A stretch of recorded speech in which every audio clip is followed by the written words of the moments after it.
je voudrais parler ici de la prophétie de Frère Branham qui pourra s'accomplir dans notre génération cette année, si Dieu veut l'accomplir. Mais nous voulons parler de ces choses bien pour que lorsque vous verrez l'accomplissement de ces choses, vous puissiez vous rappeler que les hommes de Dieu, les pasteurs, nous ont parlé de ces choses en s'appuyant sur la parole, en faisant la référence sur le message de Frère Branham. Nous sommes en train de suivre les élections aux États-Unis d'Amérique. Ici, je voudrais parler de la prédiction d'Alan Lichtman. Peut-être que vous ne connaissez pas qui est Alan Lichtman. Alan Lichtman, c'est un professeur américain qui a toujours prédit depuis 40 ans et tout ça, les candidats qui gagnera et tout ça, la Maison Blanche et qui sera président. Et il a un système et tout ça qui est appelé les clés de la Maison Blanche. Et ce système appelé les clés de la Maison Blanche et tout ça a 13 clés. Et sur les 13 clés et tout ça, les candidats qui a plus de 7 clés et tout ça, lorsqu'il met son système en place, c'est ces candidats-là qui partent à la Maison Blanche. Et lorsque j'ai vu le système de Alan Lichtman, vous savez, moi j'aime beaucoup les détails, je me suis dit pourquoi cet homme utilise 13 clés. 13 effectivement est le chiffre des États-Unis d'Amérique et le chiffre de la femme. Et en utilisant ces clés pour les candidats Trump et les candidats Joe Biden, il a remarqué que Trump et tout ça a 6 clés et Joe Biden 7 clés. Et il a déclaré que Joe Biden sera président. Depuis 40 ans qu'il le fait, il ne s'est jamais trompé. Et je vais vous lire ici. Après avoir prédit la victoire de Donald Trump en 2016, il annonce Joe Biden président depuis près de 40 ans. Le professeur Alan Lichtman prédit l'issue des élections présidentielles américaines à l'aide d'un système qu'il a créé le 5 août. Il a annoncé dans le New York Times, d'un système qu'il a créé. Point. Le 5 août, il a annoncé dans le New York Times la victoire de Joe Biden en 2020 face à Donald Trump. Il faisait partie des très rares personnes à annoncer en 2016 la victoire d'un Donald Trump donné perdant par une écrasante majorité des médias, des sondages et des politologues. Alan Lichtman est un professeur d'université américain. Depuis 1984, il a prédit l'issue de chaque présidentielle aux États-Unis, de la réélection de Ronald Reagan à la victoire surprise du magnat de l'immobilier il y a 4 ans. En moins de 3 mois du scrutin de l'élection de 2020, la prévision du professeur visionnaire était donc très attendue, autant par les bookmakers que par les directeurs de campagne de chaque candidat. C'est dans le New York Times, le 5 août, qu'Alan Lichtman a mis fin au suspense et a prophétisé un résultat en adéquation avec les derniers sondages, une victoire de Joe Biden. Les clés de la Maison Blanche. Dans une vidéo publiée par le journal New-Yorkais, les Nostradamus américains. Vous savez que Nostradamus, c'est un prophète, je crois, néerlandais, quelque chose comme ça, qui a donné beaucoup de prophéties et tout ça, qui se réalisent et tout. C'est pour ça que cet homme est appelé aussi Nostradamus américain. Décrit le fonctionnement de son système de prédiction qu'il appelle les clés de la Maison Blanche. Il raconte notamment l'avoir créé en travaillant avec un expert russe de l'anticipation sismique et en adaptant la prévision de ces phénomènes naturels à celle d'une élection présidentielle, la partie qui est au pouvoir perd sa place. Alan Lichtman annonce donc un séisme pour 2020 et la défaite du Parti républicain de Donald Trump. Pour justifier son choix, il se base sur 13 clés, se traduisant en divers critères qui font du contexte économique et social, du charisme des candidats en passant par la présence ou non d'un troisième candidat populaire. Selon ce système, si le parti politique sortant obtient 7 clés ou plus, il garde sa place à la tête du pays. Or, celui de Donald Trump ne coche que 6 cases cette année, contre 7 pour son opposant Joe Biden. Voyez-vous? Et pourquoi ces choses ici nous intéressent? Une autre prophétie de Frère Branham concernant un président catholique qui doit venir, le second président catholique. Frère Branham dit que les États-Unis d'Amérique n'ont jamais eu un président catholique jusqu'à ce que John Kennedy a été élu. Et lorsque John Kennedy a été élu, Frère Branham avait prédit l'élection de John Kennedy. Et il avait même décrit comment John Kennedy sera et de quelle manière il se coiffera. Et John Kennedy a été élu et tout ça, il était catholique. C'était le premier président catholique aux États-Unis d'Amérique, John Kennedy, qui a été élu en 1961 et qui a été assassiné en 1963 et tout ça, je crois vers au 11e mois et tout ça. En novembre. John Kennedy. Et cet homme de John Kennedy, Frère Branham dit, sa présence là-bas aux États-Unis d'Amérique devrait introduire l'Église catholique à la Maison Blanche.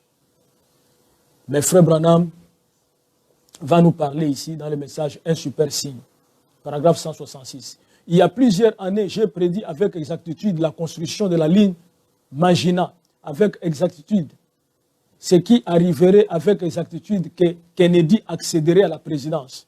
Et en rapport avec ceci, qu'un président catholique dirigerait ici. Et c'est ce qui est arrivé. Et il reste encore 2 choses. Les 7 choses dont il m'avait dit qu'elles s'accompliraient parfaitement. C'est juste. C'est sur un vieux papier qui a jauni. Nous sommes au temps de la fin. Écoutez maintenant. Il dit ceci. Dieu ne juge pas un homme sans l'avoir d'abord averti. Paragraphe 159. Mais cela va arriver. Mussolini n'était pas non plus au pouvoir. La ligne Maginot n'avait pas non plus été construite à cette époque-là. Les voitures n'avaient pas non plus la forme d'un F. Et tout. Les femmes n'avaient pas non plus élu comme président quelqu'un qui avait l'air un jeune universitaire et toutes ces autres choses. Il n'y avait pas non plus de président catholique, et ainsi de suite, dont on avait parlé. Ces choses ont été prédites il y a environ 30 ans ou plus, mais il m'a simplement montré les choses au loin, jusqu'à la fin. Et Frère Branham continue. Exposé des âges de l'Église. Je vais maintenant vous dire ceci. Quelqu'un peut-il prouver qu'une seule de ces visions était fausse? Ne se sont-elles pas toutes accomplies? Oui, chacune d'elles s'est accomplie ou est en train de s'accomplir maintenant. Mussolini a réussi à envahir l'Éthiopie, puis il est tombé et tout a perdu. Hitler a déclenché une guerre qui n'a pas pu terminer et il est mort mystérieusement. Le communisme a absorbé les 2 autres ismes.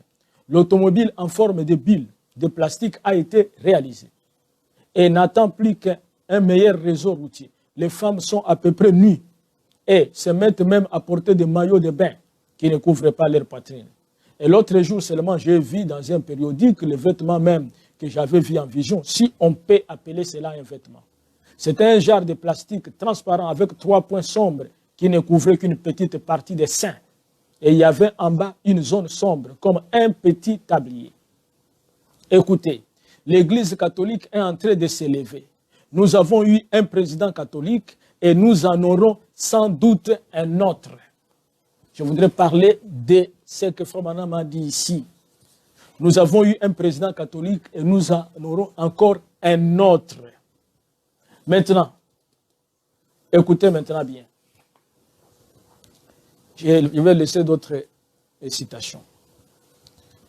Parlons de cet homme Joe Biden, s'il prend le pouvoir cette année. Écoutez ce qu'on dit de Joe Biden. Joe Biden, un catholique pratiquant. Frère Branham dit que nous avons eu un président catholique qui était le seul depuis là, Kennedy, et il dit nous en aurons encore un autre. Et ici, on nous dit Joe Biden, qui il est? Un catholique pratiquant. Sur la religion, sujet particulièrement important aux États-Unis, Donald Trump avance que Biden est contre Dieu. Pourtant, le candidat démocrate est un catholique pratiquant. Il ne peut pas parler de lui-même sans décrire sa foi en Dieu et sa dévotion catholique. Analysez John Kennedy White, politologue à la Catholic University of America à Washington, D.C., interrogé en mars dernier par la vie. Dans sa vie personnelle, Joe Biden a perdu sa première femme et sa fille dans un accident de voiture en 1972. Souvent, il explique que la foi lui a permis de surmonter ces épreuves. Dans le domaine de la religion, Joe Biden est donc particulièrement investi, surtout pour un candidat démocrate. Joe Biden est un catholique pratiquant. Donc, s'il prend le pouvoir en 2020, ce que Frère Branham a dit là va s'accomplir. Et derrière lui, il y aura une femme vice-présidente. Plusieurs prophéties s'accomplissent. Mes frères et sœurs, nous sommes au temps de la fin. Vous pensez que ces choses que nous vous prêchons et tout ça, peut-être c'est pour vous donner les informations. Non, c'est pour vous demander de rester en éveil et de chercher le baptême du Saint-Esprit. Nous sommes au temps de la fin. L'enlèvement est proche. L'épouse va quitter la terre. Dieu, il travaille dans la simplicité. Et la force de Dieu se manifeste dans la faiblesse des hommes. Quand l'homme est faible, alors il devient fort. Quand Dieu doit l'utiliser. Quand l'homme se dit fort, Dieu trouve qu'il est faible. Je voudrais vous exhorter. Et si vous n'êtes pas encore, vous ne faites pas membre de l'Église de Jésus-Christ, le corps mystique, entrez dans le baptême du Saint-Esprit. Comment pourrais-je avoir le baptême du Saint-Esprit passé sur terre? Croyez le message à 100%, obéissez au message et mettez le message en pratique, car Pierre a dit, la promesse est pour vous, pour vos enfants, pour ceux qui sont au loin, en aussi grand nombre que notre Dieu les appellera. Et nous avons été appelés par le message du temps du soir. Et Dieu est dans l'obligation de nous donner le baptême du Saint-Esprit. Que Dieu vous bénisse. Levez votre main pour la prière. Si vous avez une requête. Dieu notre Père Céleste, nous voici arrivés à la fin. Toutes ces choses, Seigneur, que je prêche, c'est pour que tes enfants, Seigneur, puissent veiller, qu'ils ne puissent pas dormir pendant cette période de coronavirus. Il y aura de grandes surprises. Certaines personnes qui croient le message, Seigneur, mais qui ne feront pas partie de l'enlèvement. Tu vois les mains qui se sont levées partout. Derrière chaque main, il y a une requête, une demande. Exauce chaque demande, chaque requête, et surtout donne le Saint-Esprit, Seigneur, à ceux qui n'en ont pas. Ceux qui croyaient, Seigneur, qu'ils sont faibles, ceux qui cherchent du travail, surtout les jeunes gens qui ont terminé l'université, qui déposent les dossiers par-ci, par-là, ils se disent, je n'ai personne pour me pistonner. Je n'ai pas un parent ministre. Mais Seigneur, dans cette faiblesse-là, ils comprendront qu'ils sont forts. Parce que toi, tu prends soin de tes enfants. Tu as dit, ne vous inquiétez pas de ce que vous mangerez demain, de ce que vous serez vêtus demain, car l'Éternel prendra soin de chaque jour. Merci, Père bien-aimé, pour ce message. Pardonne tes enfants, Seigneur, qui ont fait des choses qui ne t'avaient pas plu, qui ont désobéi à la parole. Bénis les frères et sœurs de Bethléem et Tabernacle, qui me soutiennent par leurs dîmes, par leurs offrandes, malgré la période difficile, Seigneur. Protège leur travail, leurs emplois. Merci, Père, pour ce message de ce matin. Au nom de Jésus-Christ, nous te prions ainsi. Amen.